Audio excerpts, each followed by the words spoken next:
Good afternoon, ladies and gentlemen, and welcome to another episode of the Daily Friend Show. I'm, as always, your host, Nicholas Lorimer, and today I'm joined by Ms. Sara. Sara, how are you doing?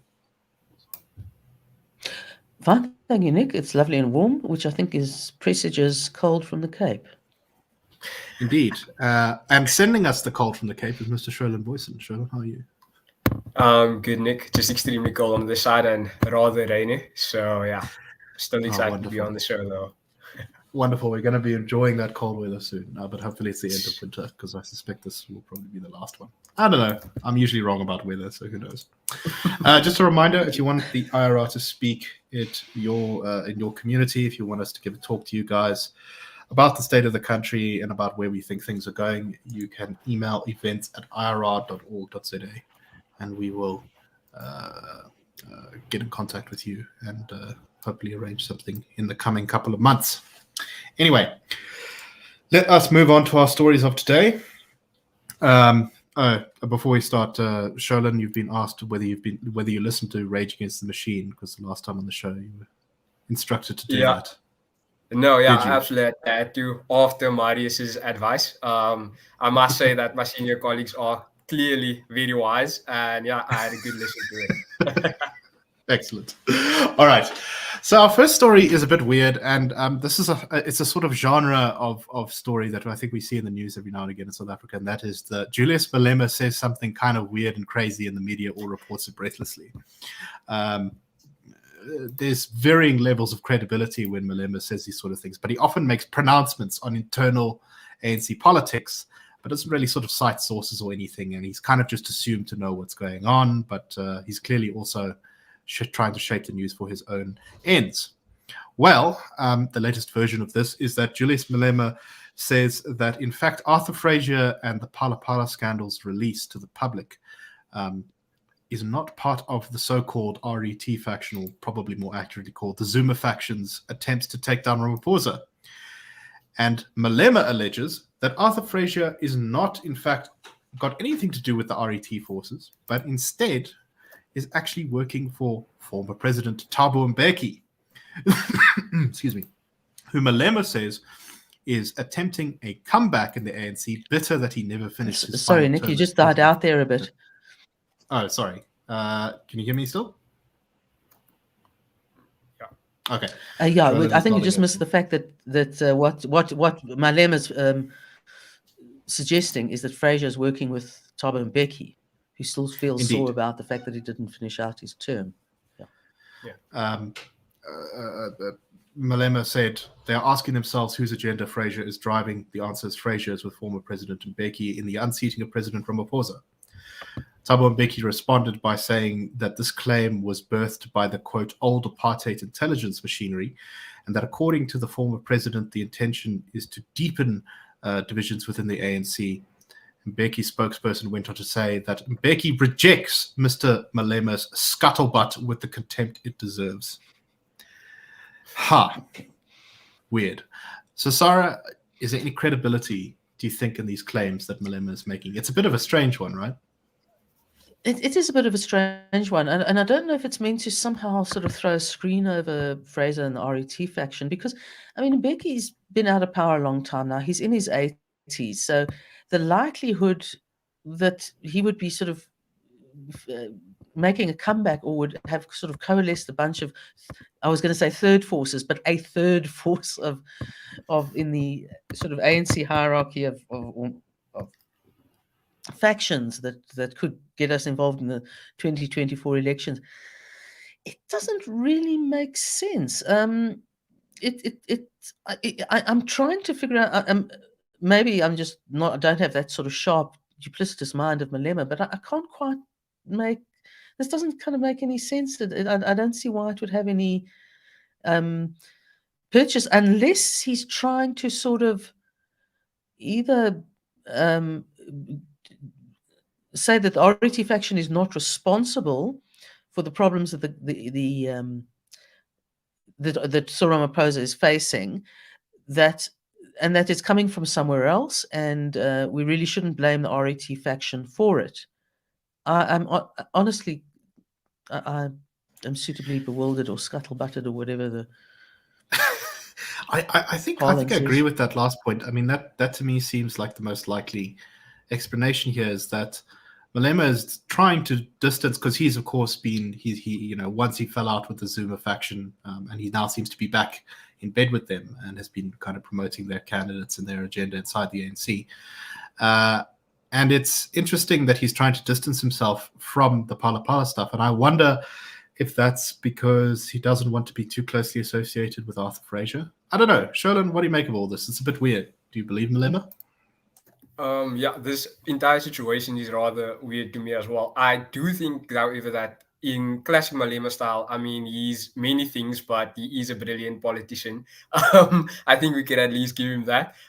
This was clearly just an attempt on my side, I think, on his side, to just be a headline grabber, because the event at which he made the comments, it wasn't really that headline grabbing, because it was where these coalition parties, like I think COPE was there, the UDM as well. They were really trying to make this like power move against Ramaphosa, like with the absence of a significant party like the DA in an attempt like this.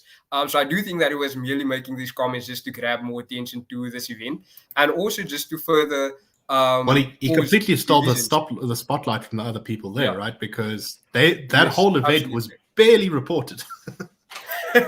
No, that's exactly what was probably one of the issues. And I also think that it goes on further to also cause further divisions with this, like solidifying Ramaphosa camp that I think is starting to form, especially as the ANC's national conference is coming up. He's definitely trying to stoke some sort of division there in hopes that Ramaphosa doesn't get elected. And I'm like, I find it really weird that they're suddenly criticizing Arthur Fraser, when I think the biggest beneficiaries of this Ramaphosa alleged corruption has been the RET side of things, has been the left wing of the entire alliance, that the tripartite alliance that includes the SSCP, COSATU, even the ANC as well. Those have been the biggest beneficiaries. So I do not really see what he's achieving by somehow discrediting or casting some doubt or shaming Arthur Fraser in this case. What's interesting to me about Mbeki's response, Sara, is that he brings up this whole thing about the old apartheid intelligence machinery. And I think it really shows that Mbeki was the most successful of the ANC presidents, at least in terms of governance. But it still shows the degree to which that kind of paranoia that the ANC has suffered from since at least the 70s it still permeates every inch of the organization. Well, it does. I'm just not sure if it's so much a real paranoia as a case of, well, I want to criticize my critics or the people who've accused me of things, and I want to criticize them, but I don't want to blame them. So I'm going to blame the third force of the apartheid era. I mean, if I say that it's a ludicrous line to take, it's unless, of course, he's saying that Arthur Fraser had links to apartheid and that Zuma had links to apartheid, which in Zuma's case is not entirely without some basis. So, yeah, I guess. I've long heard it really suggested. The thing, I mean, I'm wondering whether Malema will remember by next Wednesday whether he was batting for which side in the public sphere. But I as Sholan says, he's a very smart politician. But it doesn't make any sense. I don't think it's a sort of thing that's going to, the media may go bananas about it, but I don't think the rest of us are going to take it terribly seriously or care one way or the other. Mm-hmm. All right, let's move on to our next story. And this comes to us from the Northern Cape, a province that we don't always get that much info from. But this is a scandal that's been unveiled by, I think it was an MPL from the DA. Apparently, according to the DA, the Robert Sobukwe Hospital, known as RMS, which is Northern Cape's only tertiary facility. I think I'm correct in saying it's near Kimberley. I'm not 100% sure. Is having problems with its laundry. That is obviously quite important for maintaining the health and hygiene of a hospital, because if you have lots of dirty sheets and beds and pillow covers and all that, you're definitely going to spread disease around. But the weird thing is that the reason they're having problems with their laundry is because they are apparently sending it 800 kilometers away to be washed in Uppington, not in Kimberley. So it's also not clear from the sort of initial investigation here whether it's being washed by the government hospital in Uppington or whether there is a private service provider who has, for some reason, been given the contract to wash Robert Sobukwe Hospital's linen. And this is just one of those scandals where you sort of go, what? Like, how did this happen? And I must say, it's very difficult to not see the hand of corruption in here somewhere. But Sholan, I mean, firstly, what do you make of this scandal in particular? But secondly, the whole idea of NHI is to put more procurement power in the hands of the state. I am not sure whether this is a good sign for that project. Yeah, no, Nick, definitely. My first question would be is who is getting that contract or that tender from this hospital? Because I would also like to know how they got it, because yeah, it's rather sus to me. Especially the entire situation around this. I also think like the only times I've heard about this hospital is when there was something about patients going hungry, and another situation was some of the staff got stabbed or something like that. And I'm like, my God, this is the story that everyone in the township regarding public hospitals can tell you. These stories are constantly reoccurring, and unfortunately many people have been subjected to this. One thing I will also note is that with the NHR that you mentioned, Nick, I'm like, how after hearing stories about public hospitals like this would you have the nerve to still encourage and be like, nah, we need more of these stories. We need more situations where monies are just flushed into public hospital where there's mismanagement and corruption and zero accountability. These stories, I'm like, when we make arguments for why we need to put more money instead in the hands of people, we should be encouraging the establishment of more private hospitals. If we make these type of arguments, the one examples we need to give people is situations like this. We don't even need to make an argument. We need to give people just the opportunity to see this is the reality of what occurs in public hospitals, unfortunately. And the sad part is that we see more stories like this, and we see medical professionals being like, there's no way we want to work at institutions that run like this. There's no way we want to be tainted by circumstances like this, and it will just cause the loss of more skilled professionals that we desperately need in this country. Oh, very well said. Yeah, it's very clear from scandals like this that the problem with the public healthcare system is not simply a lack of funding, which is kind of what NHI promises to fix, but rather a misallocation of money. Sara, what do you make of all this? Well, I was going to say that the hospital's unintentionally hanging out its dirty linen, but I actually think the government is hanging out its dirty linen on this one.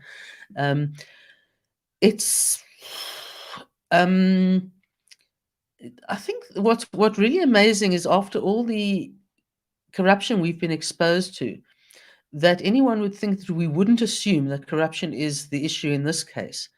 I mean, as David says, they have a share in the local petrol station. Well, I actually think they have a share in every petrol station along the way between Kimberley and Uppington.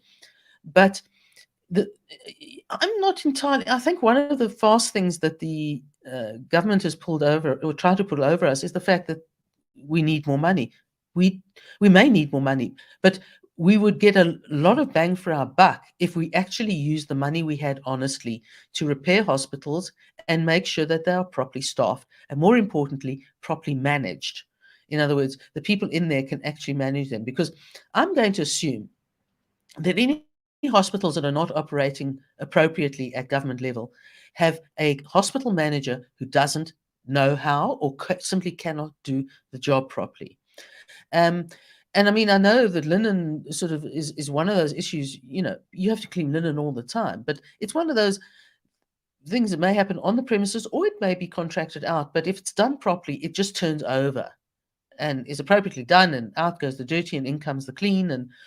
But it is a big thing. But it's also ripe for the sort of corruption we're used to seeing, where a middleman steps in and creates a relationship between the service provider and the hospital, and therein lies almost tales of corruption in the public sector.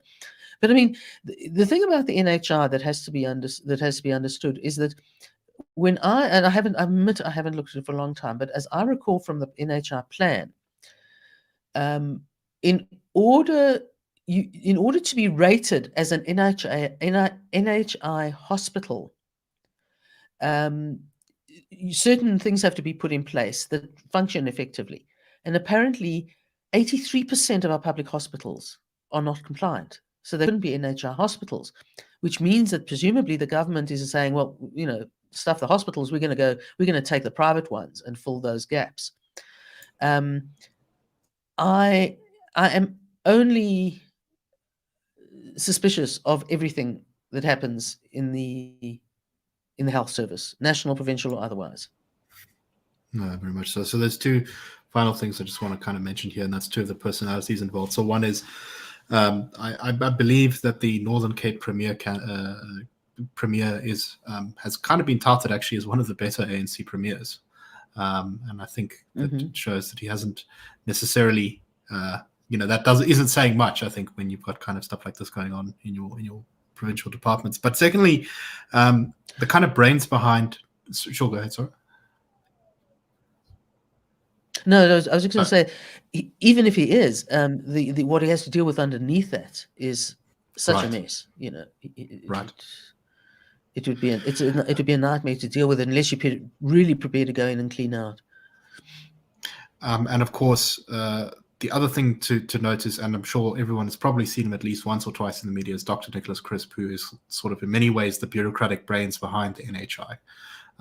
He's been writing op-eds recently about NHI and about promoting it. And I would just encourage everyone who reads those op-eds to remember stories like this, and then compare it to the situation which he occasionally describes in some of those articles, and how, let's just say, there's a bit of a mismatch, I think, in the idea of what the NHI is trying to do to the system and to what the system actually looks like. All right. Let's go to our next story, and this is out of the country's biggest opposition party, of course, the DA. There has been some shuffling going on where the DA's chief whip, Natasha Mazzoni, has been replaced by Siviwe Garube, who's going to be the new chief whip. Natasha has been moved from the chief whip position to the Joint Standing Committee on Intelligence. Now, she's also going to be appointed to serve as a national security advisor to the leader of the opposition, so as John Steenhuisen's national security advisor. I think it's a bit difficult to know exactly what's going on here. The DA's internal politics is not covered nearly as well as the ANC's internal politics, and I think this is a big hole in media coverage because, we're looking at the possibility that the DA may be one of the biggest parties in government in 2024 as part of some large coalition, or alternatively a major force in undermining a sort of shaky ANC-EFF coalition. So I think getting to grips with what the hell is going on inside the DA is probably a top objective for the media right now, although I'm not sure they're really jumping on that. It's a bit difficult to tell exactly what's going on here. The one thing I will note, though, is that the Joint Standing Committee on Intelligence is very bad for one's media profile because you deal with classified information, which means that your abilities to craft media statements and report things from that committee, which is confidential, is severely limited.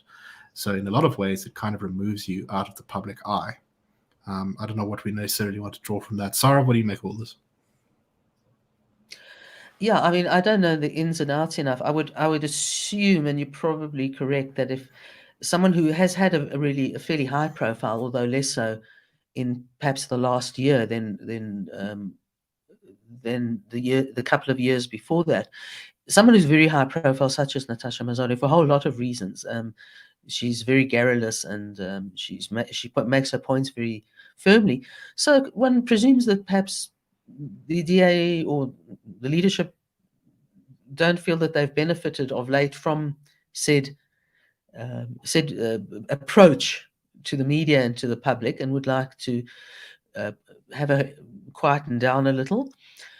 Or there may be, and again, I'm only speculating, I don't know how the ins and outs of most of these things work, is whether they're just trying, whether they need someone else in a situation, or it's very difficult to tell. It really is. It really is difficult. I mean, yeah, I don't know the workings well enough to speculate well.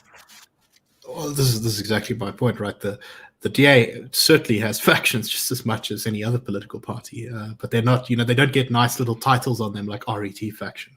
I think there was an attempt once by the media to call one group like the Laptop Boys and another group. I can't remember what the name of the other one is, but generally speaking, the reporting hasn't been great.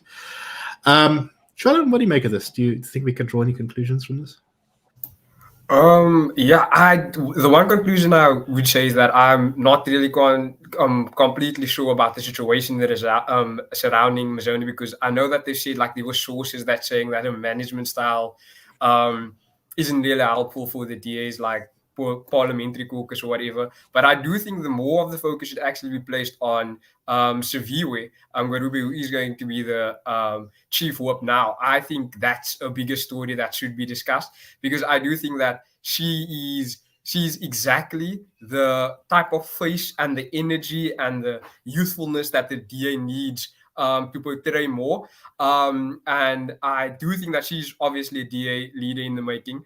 And I also think, like many reports like over the past few weeks of like the DA losing so many high profile individuals as really like tainted some of like the DA's leadership pool, as I said. But I do think that she is quite going to create this sort of like shift in the DA's image. And I'm not necessarily talking about like this racial profiling that they're saying that because many of the social media commentary that I've seen just since this announcement has been made, many people are like suddenly saying like, nah, this is a PR stunt. Then the DA needs a black face in front.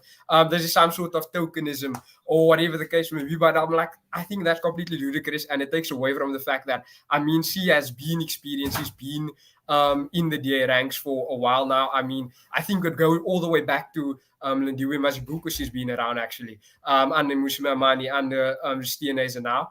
And I do think that she's just one of the many capable leaders, young leaders that the DA has, including like Jordan Lewis. Sholi Malachi is also one of them. Silas Brink. These are just some of the people that I think are obviously just bound to step up as the party continues to progress. And I also think that this is part of the ship where the falling away and the rising of individuals will occur as the DA continues to solidify itself in its like ideological foundations. You will really start to see who are people that actually have true liberal values, and those who actually don't. And that is just part of the falling away and the rising of leaders, not only in our country but also inside of this party. Yeah, it's also worth noting that in the same caucus meeting, Solly Malatsia was made party spokesperson along with Silas Brink, who is already the party spokesperson. So there's definitely Steenhuisen is definitely boosting some of these characters inside the party. Yeah, if I can just make a comment. Yeah, I was just going to say that it's a brilliant contrasting, I think, to the alternative political parties like the ANC or those who are dropping like the UDM or COPE or whatever the case may be, is that there's the stark contrast that, like, you know what, political leadership, as the country becomes more youthful, I think it is a brilliant selling point. As in, you know what, we don't want this dinosaurs of politics still holding on to the realms for the next 30 or even 40 years. So I do think this is a brilliant and unique selling point that the DA should definitely be capitalizing on, for sure. All right, let's move to our next story, and this is overseas. A somewhat interesting development in foreign affairs, and this is between Turkey and Israel. So Turkey and Israel have for a very long time had a sort of slightly complicated relationship. They generally tended to be quite friendly with each other. For many decades, Turkey was Israel's one ally in the Islamic world. And that is now not necessarily the case, because Israel is much closer to countries like the UAE and Morocco, as well as having sort of complicated, but at least cordial relations with Egypt some of the time. After, however, the election of Erdogan as president of Turkey, relations took a bit of a dip from their long period of goodwill. And then things came to a head when in 2010, some Israeli commandos raided a ship, a Turkish ship, which was going to Gaza, saying that it was carrying relief supplies. There was a fight between the commandos and the Turks on board the ship, and a whole bunch of the Turks got killed. I think it was 10 of them. So that caused actually relations to break down between Israel and Turkey. They were restored in 2016, but they broke down again when the US recognized Jerusalem as Israel's capital. However, apparently they're being restored again, and Turkey has said that they're going to be sending an ambassador to Israel, and Israel's doing the same, and they're normalizing relations once again. In fact, I think they signed a normalization treaty recently. This is a bit of a U-turn, considering that Erdogan has, in various speeches, called Israel Nazi Germany, the new Nazi Germany, and accused them of genocide. So it's kind of a bit of a U-turn in terms of policy on that one. But one of the sort of background events to this, of course, is the looming threat of Iran, which by all accounts seems to be relatively close to getting a nuclear weapon. I saw the Iranian government recently talking about how they claim they have the capacity to produce a nuclear weapon now, and that this has shaken up the Middle East's politics, and perhaps Turkey is looking to Israel as to make alliances against Iran, because Turkey and Iran do not have fantastic relations. Sara, what do you make of all this?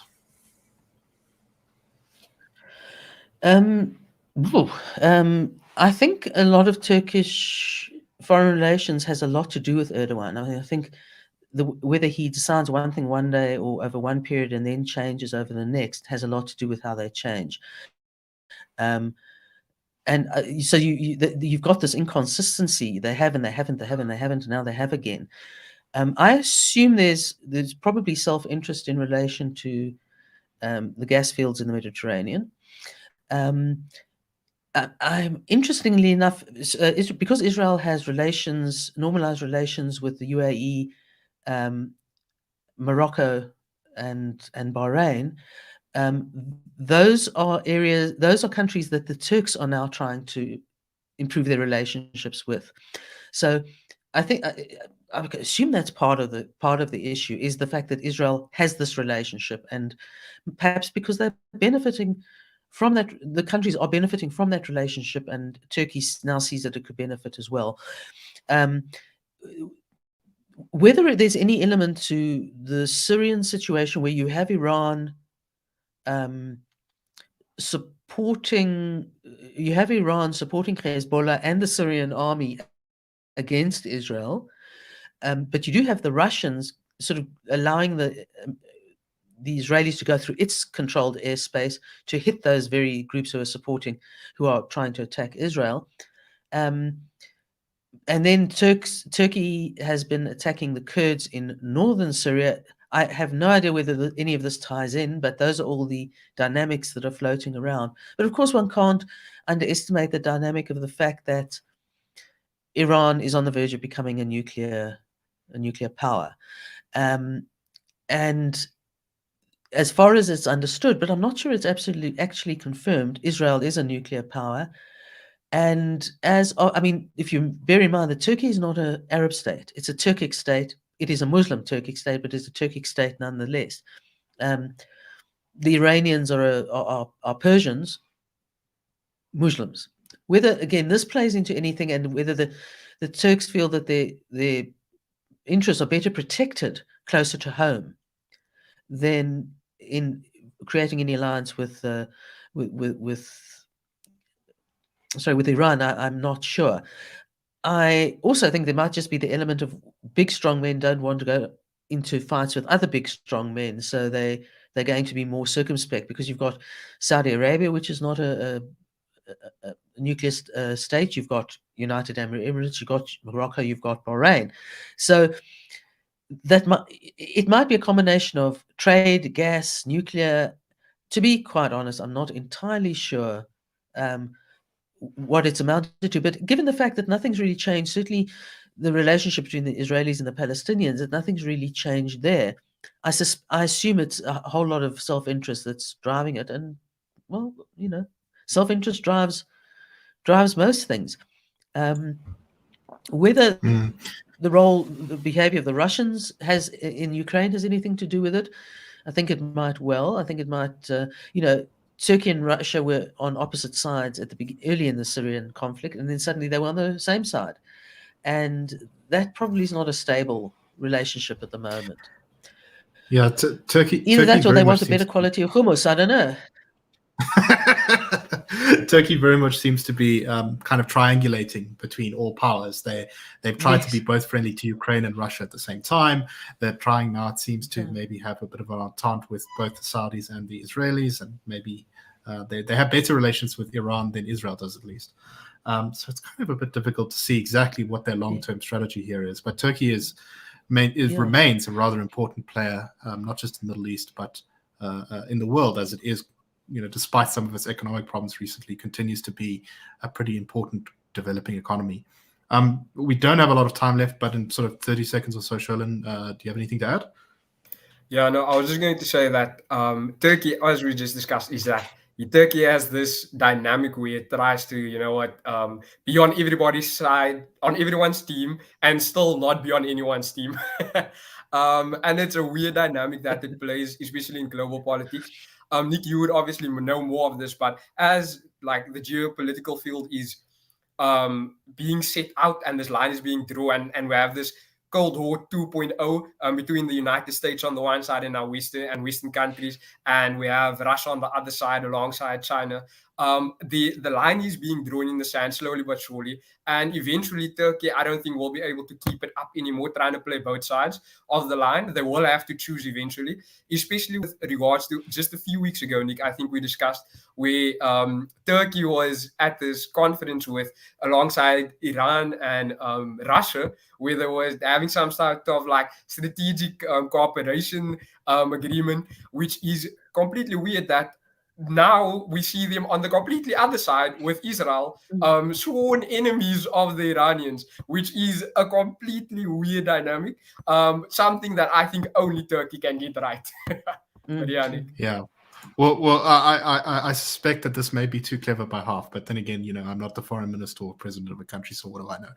Anyway, that's all we have to talk about today. We hope that you found the show interesting. We will be back, of course, next week on the Daily Friend Show. I hope that you all have a magnificent weekend, and cheers, everyone.